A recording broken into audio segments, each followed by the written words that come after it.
ನನ್ನ ಹೆಸರು ಶ್ರೀಧರ್ ಅಂತ, ವಿಷ್ಣುವರ್ಧನ್ ಅವರ ದತ್ತುಪುತ್ರ. ತಾವು ಎಲ್ಲರೂ ಸಹ ಚಿತ್ರಲೋಕ ವಿಡಿಯೋವನ್ನು ನೋಡಿ ಸಬ್ಸ್ಕ್ರೈಬ್ ಮಾಡಿ, ಅವ್ರು ಶೇರ್ ಮಾಡಿ, ಈ ವಿಡಿಯೋವನ್ನು ಲೈಕ್ ಮಾಡಿ. ಮಾರನೇ ದಿವಸ ಬಂದಾಗ ಇವರು ಇರಲಿಲ್ಲ. ಸರಿ, ಆಮೇಲೆ ಏನು ಮಾಡಿದೆ, ಬಂದರು, ಹೊರಗಡೆಯಿಂದ ಬಂದರು. ಕರಿಯವನ್ನ ಅಂತ ಹೇಳಿದರು. ಗಾರ್ಡನಲ್ಲಿ ಕೂತ್ಕೊಂಡಿದ್ದೆ, ಕರಿ ಅಂತ ಹೇಳಿದರು. ಹೋದ ತಕ್ಷಣ ಯಾಕೆ ಲೇಟಾಗಿ ಬಂದೆ ಅಂತ ಕೇಳಿದ್ರು. ನಾನು ಹೇಳಿದೆ, ಏನೋ ಈ ಥರ ಪ್ರಾಬ್ಲಮ್ ಏನಿತ್ತು, ಅದಕ್ಕೋಸ್ಕರ ಬರೋಕ್ಕಾಗಿಲ್ಲ ಅಂತೇಳಿ. ನಮಗೆ ಹೇಳಿದ ಟೈಮಿಗೆ ಕರೆಕ್ಟಾಗಿರಬೇಕು, ಇಲ್ಲಾಂದ್ರೆ ಇದೇ ಫಸ್ಟ್ ಆ್ಯಂಡ್ ಲಾಸ್ಟ್ ಅಂತ ಹೇಳಿದೆ. ನಾನೇನು ಹೇಳ್ಬಿಟ್ಟೆ, ನಾನು ಇನ್ನೂ ಚಿಕ್ಕ ನನಗೆ ತುಂಬ ಕೋಪ ಒಂಥರ. ನಿಮ್ಗೆ ಇಷ್ಟ ಇದ್ದರೆ ಇಟ್ಕೊಳ್ಳಿ, ಇಲ್ಲ ಕಷ್ಟ ಇದ್ರೆ ಕಳಿಸ್ಬಿಡಿ ನಾನು ಅಂದ್ಬಿಟ್ಟೆ. ಸರಿ, ಆಮೇಲೆ ಏನು ಹೊಡೆದ್ರು, ಅದು ಕೆನ್ನಾಗಿ ಹೊಡೆದ್ರು. ಶ್ರೀಧರ್, ನಿಮ್ಮದು ಬೇಸಿಕ್ಲಿ ಯಾವ ಊರು? ನಂದು ಸಾಗರದ ಹತ್ರ ಸಿಗಂದೂರಿಂದ ಒಂದು 8 ಕಿಲೋಮೀಟ್ರ್ ಚದರವಳ್ಳಿ ಅಂತ ಹೇಳ್ಬಿಟ್ಟು. ಅಲ್ಲಿ ನಮ್ಮದು ಸ್ವಲ್ಪ ಅಡಿಕೆ ತೋಟ ಇದೆ. ನಮ್ಮ ಬ್ರದರ್ ಇದ್ದಾರೆ, ನಮ್ಮ ತಂದೆ ಇಲ್ಲ. ತಂದೆ ಹೋಗಿ 58 ವರ್ಷ ಆಯಿತು. ಅಲ್ಲಿ ಇವಾಗ ಬ್ರದರ್ ಅಲ್ಲೇ ಇದ್ದಾರೆ, ತಾಯಿ ಇದ್ದಾರೆ ಊರಿನಲ್ಲಿ. ಈ ವಿಷ್ಣು ಅವರ ಪರಿಚಯ ನಿಮ್ಗೆ ಆಗಿದೆ ಹೇಗೆ? ಫಸ್ಟ್ ನೀವು ಎಲ್ಲಿ ನೋಡಿದ್ದು ಅವ್ರನ್ನ? ಫಸ್ಟ್ ನಾನು ನೋಡಿದ್ದು ಅವರಲ್ಲಿ ಅಭಿಮಾನ್ ಸ್ಟುಡಿಯೋದಲ್ಲಿ ಒಂದು ಗಣೇಶನ ದೇವಸ್ಥಾನ ಇತ್ತು. ಎಲ್ಲಿ? ಅಭಿಮಾನ್ ಸ್ಟುಡಿಯೋದಲ್ಲಿ ಅವ್ರದ್ದೇ ಆದಂಥ ಒಂದು ಗಣೇಶನ ದೇವಸ್ಥಾನ ಇತ್ತು. ಆ ಗಣೇಶನ ದೇವಸ್ಥಾನದಲ್ಲಿ ಪೂಜೆ ಮಾಡ್ತಕ್ಕಂಥವ್ರು ನನಗೆ ನನ್ನ ರಿಲೇಷನ್ ಒಬ್ಬರಿದ್ದರು. ಇಲ್ಲಿ ಸವಿತಾ ಹೋಟೆಲ್ ಅಂತಿದ್ದು ಆನಂದರಾವ್ ಸರ್ಕಲ್ನಲ್ಲಿ. ಸರಿ, ಅವ್ರ ಮುಖಾಂತರ ನನಗೆ ಅಜ್ಜಿನ ಜೊತೆಗೆ ಯಾರು ಬೇಕು ಅಂತ ಹೇಳಿಬಿಟ್ಟು ಸಾರು ಹೇಳಿದ್ರಂತೆ. ಅಜ್ಜಿ ಅಂದರೆ? ಹಾಂ, ಅಜ್ಜಿ ಅಂದರೆ ವಿಷ್ಣುಜಿ ಅವ್ರ ತಾಯಿ. ಅವ್ರನ್ನ ನೋಡ್ಕೊಳ್ಳಿಕ್ಕೆ ಯಾರು ಬೇಕು ಜೊತೆಗೆ ಅಂತ ಹೇಳಿದ್ರಂತೆ. ಸರಿ, ನಾನು ಊರಿಗೆ ಹೋಗಿದ್ದೆ.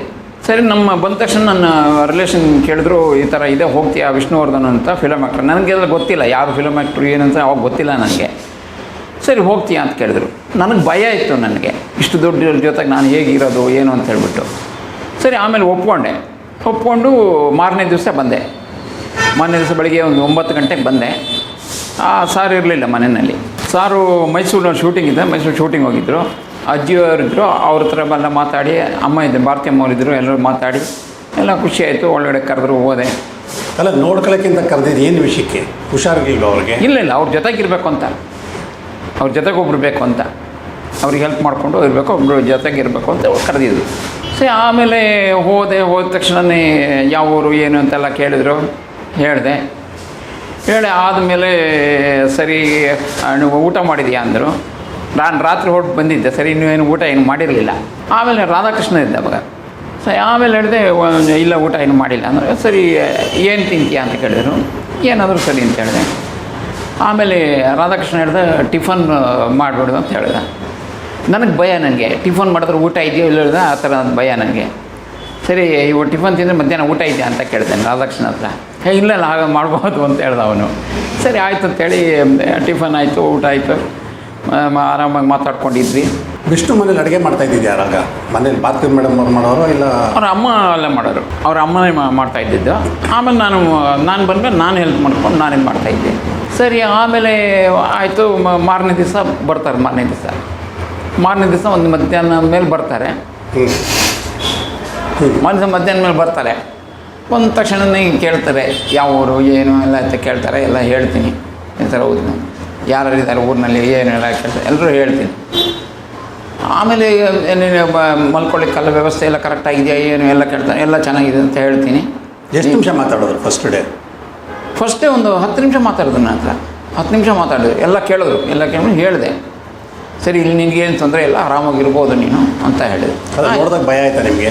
ನನಗೆ ಭಯ ಇತ್ತು, ನನಗೆ ತುಂಬಾ ಭಯ ಇತ್ತು. ಇಷ್ಟು ದೊಡ್ಡವ್ರ ಜೊತೆಗೆ ನಾನು ಇರಲಿಕ್ಕಾಗತ್ತಾ, ನಮಗೆ ಭಾಳ ಇದಾಗತ್ತಾ ಅಂತ. ಸರಿ, ಆಮೇಲೆ ಆಯಿತು. ಸಾಯಂಕಾಲ ಆಯಿತು, ರಾತ್ರಿ ಮಲ್ಕೋಬೇಕು. ಸರಿ, ರಾತ್ರಿ ಮಲಗಬೇಕಾದ್ರೆ ಏನಾಯಿತು, ನಾನು ಹೋಗಿ ಮೇಲ್ಗಡೆ ಒಂದು ರೂಮ್ ಇತ್ತು, ಆ ಕಾರ್ ಶೆಡ್ ರೂಮ್ ಮಾಡೋ ಒಂದು ಮೇಲ್ಗಡೆ ರೂಮು. ಆ ರೂಮ್ನಲ್ಲಿ ಮಲ್ಕೋದು, ಮಂಚ ಇತ್ತು, ಅಲ್ಲಿ ಮಲ್ಕೊಳ್ಳೋದು. ಸರಿ, ಅಲ್ಲಿ ಹೋಗಿ ಮಲ್ಕೊಂಡಿದ್ದೆ. ಅಲ್ಲೋಗಿ ಮಲ್ಕೊಂಡಾಗ ರಾತ್ರಿ ಬಂದು ಅವ್ರು ನೋಡ್ತಾರೆ, ಏನು ಹೇಗೆ ಮಲಗಿದಾನೆ, ಏನು ಬೆಡ್ಶೀಟ್ ಹೋಗ್ಕೊಂಡಿದ್ದಾನೋ ಇಲ್ವೋ ಅಂತ ಹೇಳ್ಬಿಟ್ಟು. ಆಮೇಲೆ ಎಬ್ಸಿದ್ರು, ಎಬ್ಸಿಬಿಟ್ಟು ಏನು ಈ ಥರ ಮಲ್ಕೊಂಡಿದ್ದೆ ನೀನು ಅಂತ ಕೇಳಿದ್ರು. ಆಮೇಲೆ ಒಂದು ಬೆಡ್ಶೀಟ್ ತೊಗೊಂಡು ಅವರೇ ಒದಿಸಿ ಮಲಗಿಸಿದ್ರು. ಅದಾಯಿತು. ಸರಿ, ಕಾರ್ ಶೆಡ್ಡಲ್ಲಿ ಮಲಗಿದ್ದು? ಕಾರ್ ಶೆಡ್ಡಲ್ಲ, ಕಾರ್ ಶೆಡ್ ಮೇಲೆ ಒಂದು ರೂಮ್ ಇತ್ತು ಮೇಲೆ. ಹಾಂ, ಲೆಫ್ಟ್ ಸೈಡಲ್ಲಿ. ಹೌದು, ಎಂಟ್ರಾಗಿ ಗೇಟಿಂದ ಹೌದು, ಅಲ್ಲಿತ್ತು. ಬಂದು ಅವರೇ ಸ್ವತಃ ಒಂದು ಬೆಡ್ಶೀಟ್ ತೊಗೊಂಬಂದು ಒದಿಸ್ಬಿಟ್ಟು ಮಲಗಿಸ್ತಾರೆ. ಎಷ್ಟು ಗಂಟೆಗೆ ಇದು ನೈಟು? ಇದೊಂದು 9:30 10 ಗಂಟೆ ರಾತ್ರಿ. ಸರಿ, ಆಯಿತು. ಮಾರನೇ ದಿವಸ ನನಗೆ ಬಟ್ಟೆ ಏನೂ ಇರಲಿಲ್ಲ ಅವಾಗ. ಸರಿ, ಒಂದು ಜೊತೆ ಬಟ್ಟೆ ತಂದಿದ್ದೆ ನಾನು. ಸರಿ ಬಟ್ಟೆ ಇಲ್ಲ, ನಾನೇನು ಮಾಡಿದೆ, ನಮ್ಮ ರಿಲೇಷನ್ ಇದ್ರಲ್ಲ ಅವ್ರಿಗೆ ಒಂದು ಶರ್ಟ್ ತೊಗೊಂಬ ಅಂತ ಹೇಳ್ಬಿಟ್ಟು ಒಂದು 50 ರೂಪಾಯಿ ಕೊಟ್ಬಿಟ್ಟು ಒಂದು ಶರ್ಟ್ ತೊಗೊಂಡ್ಬಿಡು ಅಂತ ಹೇಳಿದೆ ಅವರು. ಅವ್ರೇನು ಮಾಡಿದ್ರು, ಒಂದು ಶರ್ಟ್ ತೊಗೊಂಡು ಬಂದರು ಮಾರನೇ ದಿವಸ. ಅದನ್ನು ಇವ್ರು ನೋಡಿಬಿಟ್ರು. ನೋಡ್ಬಿಟ್ಟು ಏನದು ಅಂತ ಕೇಳಿದ್ರು. ನಾನು ಅವ್ರಿಗೆ ತೋರ್ಸೋಕ್ಕೆ ನನಗೆ ಭಯ, ಇಲ್ಲ ಶರ್ಟ್ ಇರಲಿಲ್ಲ ಅದಕ್ಕೋಸ್ಕರ ತೊಗೊಂಡಿದ್ದೀನಿ. ನಿನ್ಗೆ ಯಾರನ್ನ ತರ್ಸೋಕ್ಕೆ ಕೇಳಿದೆ ಅಂತ ಕೇಳಿ, ಇಲ್ಲ ಗೊತ್ತಿಲ್ಲ ನನಗೆ, ನಾನು ತರಿಸ್ತೀನಿ. ಇನ್ಮೇಲಿಂದ ಬಟ್ಟೆನೇ ತೊಗೋಬಾರ್ದು ನೀನು, ನಾನು ಏನು ಹೇಳ್ತೀನೋ ಅದನ್ನೇ ಕೇಳ್ಬೇಕು ನೀನು, ಒಂದು ತಂದು ನಾನು ಸುಮ್ಮನೆ ಇರೋದಿಲ್ಲ ಅಂತ ಹೇಳಿದೆ. ಸರಿ ಆಯಿತು ಅಂತ ಹೇಳಿದೆ. ಅವತ್ತು ಇವ್ರ ಮನೆಗೆ ಬರಬೇಕಾದ್ರೆ ಬಟ್ಟೆ ಇರಲಿಲ್ಲ. ಅವತ್ತಿಂದನೂ ಅವರು ಅಷ್ಟೊಂದು ಬಟ್ಟೆಗಳು ಕೊಟ್ಟು ಇವತ್ತು ಬಟ್ಟೆ ಬೇಕಾದಷ್ಟಿದೆ, ಆದರೆ ಟೈಮ್ ಇಲ್ಲ ಹಾಕೋಕ್ಕೆ. ಆ ಥರ ಒಂದು ಪರಿಸ್ಥಿತಿ ಇವತ್ತು. ಅವ್ರು ಯಾರೋ ತಂದು ಕೊಡ್ತಾರೆ. ಹೌದು, ತಂದು ಕೊಟ್ಟ ಮೇಲೆ ವಿಷ್ಣುವರ್ಧನ್ ಬೈದ್ರಾ? ಏನು ಬೈ ನಾವು ಯಾಕೆ ತರಿಸ್ತೀನಿ ನೀನು, ನಾನು ಇಲ್ವಾ ಇಲ್ಲ ನಿಮಗೆ ಯಾರು ತರಲಿಕ್ಕೆ ಕೇಳಿದ್ದು, ಯಾಕೆ ತೊಗೊಂಬರ್ತೀಯ, ಯಾರನ್ನ ಕೇಳಿ ಹೇಳಿದೆ ನೀನು ಅಂತೆಲ್ಲ ಬೈದರು. ಸಂಬಳ ಎಷ್ಟು ಅಂತ ಫಿಕ್ಸ್ ಆಗಿದ್ದು? ಸಂಬಳ ಫಸ್ಟ್ ಬಂದಾಗ 100 ರೂಪೀಸು ತಿಂಗಳಿಗೆ. ಹಾಂ, ಆವಾಗ 100 ರೂಪೀಸ್, ಅವಾಗ 79-80 100 ರೂಪೀಸು. ಸಂಬಳಕ್ಕಿಂತ ಜಾಸ್ತಿ ಇವ್ರ ಪ್ರೀತಿನೇ ಜಾಸ್ತಿ ಆಗ್ಬಿಟ್ಟಿತ್ತು ನನಗೆ ಸಂಬಳದಾಗ. ಅದು ಇದೇ ಇರಲಿಲ್ಲ ನಮ್ಗೆ ಅವಾಗ, ಅದೇ ದೊಡ್ಡದು ನಮಗೆ. ಅಷ್ಟೊಂದು ಪ್ರೀತಿ ವಿಶ್ವಾಸದಿಂದ ಅವರು ಹೋಗಿದ ತಕ್ಷಣವೇ ಅಷ್ಟೊಂದು ಪ್ರೀತಿ ವಿಶ್ವಾಸ ಕೊಟ್ಟರು. ಅದು ಇವತ್ತು ನಮಗೆ ಭಾರತಿ ಮೇಡಮ್. ಹಾಂ, ಭಾರತಿ ಮೇಡಮ್ ತುಂಬ ಚೆನ್ನಾಗಿ ಮಾತಾಡಿದ್ರು. ಅವರು ಅಷ್ಟೇ ಭಾಳ ಚೆನ್ನಾಗಿ ಮಾತಾಡಿದ್ರು. ನೀವೇನು ಯೋಚನೆ ಮಾಡಬೇಡಪ್ಪ ಅಂತ ಹೇಳಿ ತುಂಬ ಚೆನ್ನಾಗೇ ಮಾತಾಡಿದ್ರು. ಎಷ್ಟಾಗಿ ನಿಮ್ಮ ವಯಸ್ಸು? ನನಗೆ ಒಂದು 15 ವರ್ಷ, 15-16 ವರ್ಷ ಇರ್ಬೋದು ಅಷ್ಟೇ. ಅವಾಗ ಮೊದಲು ನಮಸ್ತೆ ಎಲ್ಲದರ ಕಾರಣ ಅನಿಸುತ್ತೆ ಅವ್ರ ಜೊತೆಗಿದ್ದೆ ಫಸ್ಟು, ನಮ್ಮ ಸಾಗರ ಕಡೆಯವರನ್ನೇ ಅವ್ರ ಜೊತೆಗಿದ್ದೆ. ಆಮೇಲೆ ಗೊತ್ತಾದ ಇಲ್ಲಿ ಬಂದೆ. ಆಮೇಲೆ ಹೀಗೆ ನಡೆಯೋದಾಯಿತು. ಸಾರು ಶೂಟಿಂಗ್ ಹೋಗೋರು ಬಿಡೋರು, ಟೈಮಿಂಗ್ಸ್ ಕರೆಕ್ಟ್ ಅಂದರೆ ಅವ್ರ ಟೈಮಿಂಗ್ಸ್ ಅಂದರೆ ಟೈಮಿಂಗ್ಸ್ ಅವರು ಕರೆಕ್ಟ್ ಅಂದರೆ ಇರಬೇಕು. ನಾನೇನು ಮಾಡಿದೆ, 1 ವರ್ಷ ಆಯಿತು. 1 ವರ್ಷ ಆಗಿದ್ಮೇಲೆ ನಾನು ನಮ್ಮ ತಂದೆದು ಫಾದರ್ ಸೆರೆಮನಿ ಇತ್ತು. ಸರಿ ಊರಿಗೆ ಹೋಗ್ಬೇಕಾಗಿತ್ತು. ಸರಿ ಊರಿಗೆ ಹೋದೆ. ಯಾವತ್ತು ಬರ್ತೀಯ ಅಂತ ಕೇಳಿದ್ರು.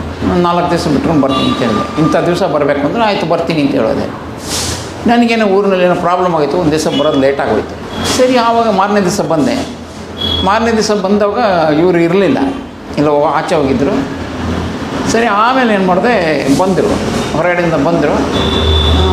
ಕರಿಯವನ್ನ ಅಂತ ಹೇಳಿದರು. ಗಾರ್ಡನಲ್ಲಿ ಕೂತ್ಕೊಂಡಿದ್ದೆ, ಕರಿ ಅಂತ ಹೇಳಿದರು. ಹೋದೆ. ಹೋದ ತಕ್ಷಣ ಯಾಕೆ ಲೇಟಾಗಿ ಬಂದೆ ಅಂತ ಕೇಳಿದ್ರು.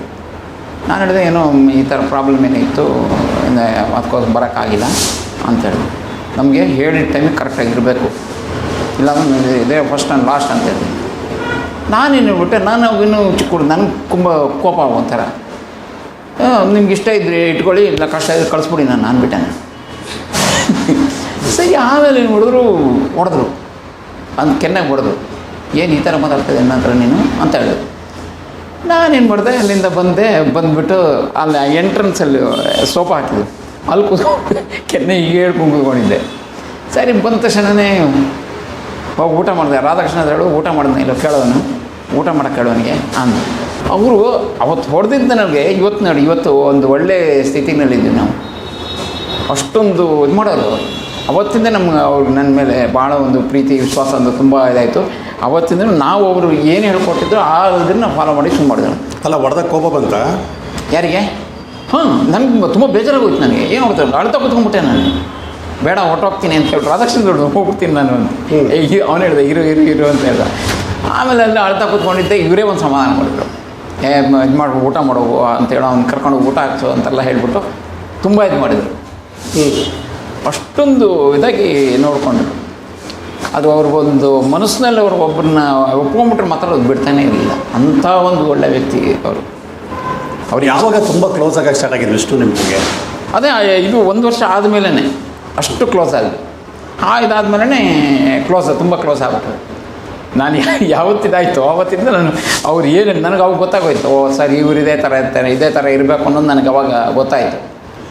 ಆಮೇಲಿಂದ ಕರೆಕ್ಟಾಗಿ ಟೈಮ್ ಇಷ್ಟು ಗಂಟೆಗೆ ಇರಬೇಕು ಅಂತ ಅಷ್ಟು ಗಂಟೆಗೆ ಇರ್ತಾಯಿದ್ವಿ. ಆ ಒಂದು ಫಾಲೋ ಮಾಡ್ಕೊಂಡು ಅವ್ರು ಏನು ಹೇಳ್ತಾರೋ ಅದನ್ನು ಫಾಲೋ ಮಾಡ್ಕೊಂಡು ಬಂದ್ವಿ. ಆವಾಗ ಅವ್ರಿಗೆ ತುಂಬ ಇಷ್ಟ ಆಯಿತು. ಆಮೇಲೆ ಸರಿ ಅವ್ರ ತಾಯಿಯವರಿದ್ರಲ್ಲ, ತಾಯಿಯವ್ರ ಜೊತೆಗಿದ್ದು ತುಂಬ ಇದು ಮಾಡ್ತಿದ್ದು. ಈ ಫಂಕ್ಷನ್ಗಳಿಗೆ ಅಲ್ಲೆಲ್ಲ ಕರ್ಕೊಂಡು ಹೋಗೋರು, ಎಲ್ಲ ಮದುವೆಗಳಿಗೆ ಕರ್ಕೊಂಡು ಹೋಗೋರು, ಯಾವ ಫಂಕ್ಷನ್ ಆದರೂ ಕರ್ಕೊಂಡು ಹೋಗೋರು ಅವ್ರ ಜೊತೆಗೆ. ಅಷ್ಟೊಂದು ಪ್ರೀತಿ ವಿಶ್ವಾಸದಿಂದ ನೋಡ್ಕೊಳ್ತೀನಿ ಮಾಡಿದ್ರು. ಅವತ್ತು ನಿಮಗೆ 15 ವರ್ಷ ವಯಸ್ಸು. ಹೌದು. ಸೊ ಹೊಡೆದಾಗ ನಿಮ್ಗೆ ಏನು ಅನ್ನಿಸ್ತು? ಹೊಡೆದಾಗ ನನಗೆ ಹೊಡೆದ ತಕ್ಷಣ ಭಾಳ ಬೇಜಾರಾಯಿತು. ಏನು ಇಷ್ಟು ಇದಾಗಿದ್ದರು ಹೊಡಿತಾ ಇದ್ರಲ್ಲ ಅವ್ರು ಅಂತ ಹೇಳ್ಬಿಟ್ಟು. ಆಮೇಲೆ ನಾನು ಒಳಗಡೆ ಹೋಗ್ಬಿಟ್ಟೆ. ಸರಿ ಒಳಗಡೆ ಹೋಗ್ಬಿಟ್ಟು ಅಲ್ಲೇ ಕೈ ಇಟ್ಕೊಂಡು ಕೂತ್ಕೊಂಡಿದ್ದೆ. ಒಳಗಡೆ ಬರ್ತಾರೆ ಬಂದು ಅವನು ಊಟ ಮಾಡಿದ್ನೆಲ್ಲ ರಾಧಾಕೃಷ್ಣ ಹೇಳ್ತಾರೆ, ಊಟ ಮಾಡಿದ್ನೆಲ್ಲ ಊಟ ಮಾಡಿದ ನನಗೆ ಅವರೇ ಬಂದು ಹೇಳಿದ್ರು ನನಗೆ ಊಟ ಮಾಡೋಗು ಅಂತೇಳಿ. ಆವಾಗ ನಾವು ಅವತ್ತಿಂದಲೇ ಸ್ವಲ್ಪ ಹತ್ರಕ್ಕೆ ಇದಾಗಿದ್ದು ಶುರು ಆಯಿತು. ನನಗೂ ಗೊತ್ತಾಯ್ತು ಅವಾಗ ನಾನು ತಪ್ಪು ಮಾಡ್ತಾಯಿದ್ದೀನೇನೋ, ತಪ್ಪು ಮಾಡಿದ್ದೀನೇನೋ ಅಂತ ನನಗೆ ಗೊತ್ತಾಯಿತು. ಆನಂತರ ನಾವು ತುಂಬ ಹೀಗೆ ಕೆಲಸ ಮಾಡ್ಕೊಂಡು ಇದು ಮಾಡ್ಕೊಂಡು ಬಂದ್ವಿ. ಏನು ಕೆಲಸ ಮಾಡ್ತಾಯಿದ್ರಿ ಮನೇಲಿ ಅವ್ರ ಜೊತೆಗೆ ಎಲ್ಲ ಮಾಡ್ತಾಯಿದ್ದೆ ನಾನು. ಅದು ಇದು ಅಂತೇನಿಲ್ಲ, ಮನೆ ಫುಲ್ ಇನ್ಚಾರ್ಜ್ ಎಲ್ಲ ನನಗೆ ಇದು ಮಾಡಿಬಿಟ್ಟಿದ್ದು. ಎಲ್ಲ ನೀನೇ ನೋಡ್ಕೋಬೇಕು ಅಂತ ಹೇಳ್ಬಿಟ್ಟು ಪ್ರತಿಯೊಂದು ನಾನೇ ಮಾಡ್ತಾಯಿದ್ದೆ. ಅಷ್ಟೊಂದು ನಂಬಿಕೆಯಿಂದ ನಮ್ಮನ್ನು ಬಿಟ್ಬಿಟ್ಟಿದ್ದರು. ರಾಧಾಕೃಷ್ಣನ ಜೊತೆಗಿದ್ದ ಅವನು ಅಷ್ಟೇ, ನಾವು ಭಾಳ ಇದಾಗಿದ್ದು. ಸರಿ, ಹಾಗೆ ಅವ್ರ ತಾಯಿಯವರು ಅಷ್ಟೇ ಭಾಳ ಪ್ರೀತಿಯಿಂದ ಅದು ಮಾಡಿಕೊಂಡು ಅವ್ರ ಜೊತೆಗೆ ನಾವೆಲ್ಲ ಅವ್ರ ರಿಲೇಷನ್ ಮನೆಗೆ ಫಂಕ್ಷನ್ಗೆಲ್ಲ ಹೋಗ್ತಾಯಿದ್ವಿ ಬರ್ತಾಯಿದ್ವಿ. ಆಮೇಲೆ ಅವ್ರ ಅಕ್ಕನ ಮನೆಗೆ ಎಲ್ಲ ಬರ್ತಾಯಿದ್ವಿ. ಅವರು ಅಷ್ಟೇ ಭಾಳ ಹತ್ರ ಆಗ್ಬಿಟ್ರು ನಮಗೆ. ನಿಮ್ಮನ್ನ ಫಸ್ಟ್ ಶೂಟಿಂಗ್ ಕರ್ಕೊಂಡು ಹೋಗಿದ್ದೆ ಅವಾಗ? ನಾನಿಲ್ಲಿ ದೇವ ಪಿಕ್ಚರ್ ಹೋಗಿದ್ದೆ ಮೈಸೂರಿಗೆ. ಫಸ್ಟ್ ಹೋಗಿದ್ದೆ ಅದೇನೆ, ವಿಷ್ಣು ಸರ್ ಜೊತೆಗೆ. ವಿಷ್ಣು ಸರ್ ಜೊತೆಗೆ ಹೋಗಿದ್ದು ಫಸ್ಟ್ ಪಿಕ್ಚರ್ ಅದೇನೆ, ಅವ್ರ ಕಾರಲ್ಲೇ. ಮೈಸೂರಲ್ಲಿ ದೇವ ಪಿಕ್ಚರ್ ಶೂಟಿಂಗ್ ನಡೀತಿತ್ತು, ಆವಾಗ ಹೋಗಿದ್ದೆ. ಅಲ್ಲಿ ಹೋಗಿ ಅಲ್ಲೊಂದು ರೂಮ್ ಸಪ್ರೇಟಾಗಿ ಒಂದು ರೂಮ್ ಇದು ಮಾಡಿದ್ರು. ಅಲ್ಲಿ ರೂಮಲ್ಲಿದ್ದು ಹಂಗೆ ಬರ್ತಾಯಿದ್ದೆ. ಸಿದ್ಧಾರ್ಥಲ್ಲ ಕಿಂಗ್ಸ್ ಕೋರ್ಟಲ್ಲ, ಆವಾಗ ಇದು ಯಾವುದದು ಪ್ರಿನ್ಸ್. ಅಲ್ಲಿ ಇರ್ತಾಯಿದ್ದು. ಅಲ್ಲಿ ಇದ್ದೆ, ಅಲ್ಲಿ ಹೋಗಿದ್ದೆ ಶೂಟಿಂಗ್ ಹೋಗಿದ್ದೆ. ಅದನ್ನೇ ಫಸ್ಟ್ ಟೈಮ್ ದೇವ ಪಿಕ್ಚರ್ ಶೂಟಿಂಗ್ಗೆ ಹೋಗಿದ್ದೆ ನಾನು. ವಿಷ್ಣು ಅವ್ರ ಆ್ಯಕ್ಟಿಂಗ್ ನೋಡಿದಾಗ ಏನು ಅನಿಸೋದು? ನನಗೆ ಅವರು ಒಂಥರ ಮನೇಲಿದ್ದಂಗೆ ಅನಿಸೋದು ನನಗೆ. ಫಿಲ್ಮಲ್ಲಿ ಆ್ಯಕ್ಟರ್ ಮನೇಲಿ ಏನು ಮಾತಾಡ್ತಾರೋ ಅದೇ ಥರನೇ ಇರೋದು. ಅದು ನಿಜವಾಗ್ಲೂ ಅವರು ಆ ಕಣ್ಣಲ್ಲಿ ಆ್ಯಕ್ಟಿಂಗ್ ಮಾಡೋದು, ಅವ್ರ ಕಣ್ಣೇನೆ ಸಾಕು, ಅಷ್ಟೊಂದು ಇದಾಗಿರೋದು. ಆ ಕಣ್ಣಲ್ಲೇ ಪವರ್ ಅವ್ರಿಗೆ, ಅಷ್ಟು ಒಳ್ಳೆ ಆ್ಯಕ್ಟರ್ ಅವರು. ಬೆಂಗಳೂರಲ್ಲಿ ವಿಷ್ಣು ಮನೆಗೆ ಯಾರ್ಯಾರು ಬರೋರು ಅವಾಗ ಎಲ್ಲರೂ ಬರೋರು, ಎಲ್ಲ ಫಿಲ್ಮ್ ಆ್ಯಕ್ಟರ್ಸ್ ಬರೋರು, ರಾಜಕೀಯ ವ್ಯಕ್ತಿಗಳು ಬರೋರು, ಗುಂಡೂರಾವ್ ಬರೋರು, ರಾಮಕೃಷ್ಣ ಹೆಗಡೆ ಬರೋರು, ಆಮೇಲೆ ಇವರು SM ಕೃಷ್ಣ ಬರೋರು, ಎಲ್ಲ ರಾಜಕೀಯ ವ್ಯಕ್ತಿಗಳು ಬರೋರು. ಫಿಲ್ಮ್ ಏನಕ್ಕೆ ಬರೋರು? ಸುಮ್ಮನೆ ಬರೋರು, ಬಂದು ಮಾತಾಡ್ಕೊಂಡು ಹೋಗೋರು, ಎಲ್ಲ ಮಾಡ್ಕೊಂಡು ಹೋಗೋರು, ಬರ್ತಾಯಿದ್ರು, ಮಾತಾಡ್ತಾಯಿದ್ರು, ಕೂತ್ಕೊಂಡು ಮಾತಾಡಿಕೊಂಡು ಎಲ್ಲ ಹೋಗ್ತಾಯಿದ್ರು. ರಿಲೇಷನ್ಸ್ ಎಲ್ಲ ಬರೋರು, ಒಂದು ಒಳ್ಳೆ ಜಾಲಿಯಾಗಿ ಮಾತಾಡಿಕೊಂಡು ಆರಾಮಾಗಿರ್ತಾಯಿದ್ರು. ಎಲ್ಲ ದ್ವಾರಕೀಶ್ ಜಾಸ್ತಿ ಬರ್ತಾಯಿದ್ರು. ದ್ವಾರಕೀಶ್ ಅವರು ತುಂಬಾ ಮೊದಲು ದ್ವಾರಕೀಶ್ ಅವರು ಡೈಲಿ ಇದ್ದಂಗೆ ಇರೋರಲ್ಲಿ. ಆಮೇಲೆ ರಾಜೇಂದ್ರ ಸಿಂಗ್ ಬಾಬು ಅವ್ರು ಬರೋರು, ಭಾರ್ಗವ್ ಅವರು ಭಾಳ ಕ್ಲೋಸ್ ಆಗಿದ್ದರು, ಅವ್ರು ಬರೋರು. ಹಾಗೆ ಪ್ರೊಡ್ಯೂಸರ್ಸ್ಗಳೆಲ್ಲ ತುಂಬ ಜನ ಬರ್ತಾಯಿದ್ರು. ಡೈಲಿ ಬಂದು ಮಾತಾಡ್ಕೊಂಡು ಸ್ವಲ್ಪ ಕೂತ್ಕೊಂಡು ಮಾತಾಡಿಕೊಂಡು ಹೋಗ್ತಾಯಿದ್ರು. ಹೀಗೇ ಮಾಡ್ಕೊಂಡಿದ್ದಾಗ ಆಮೇಲೆ ಚೆನ್ನಾಗಿ ಹೋಗ್ತೀವಿ.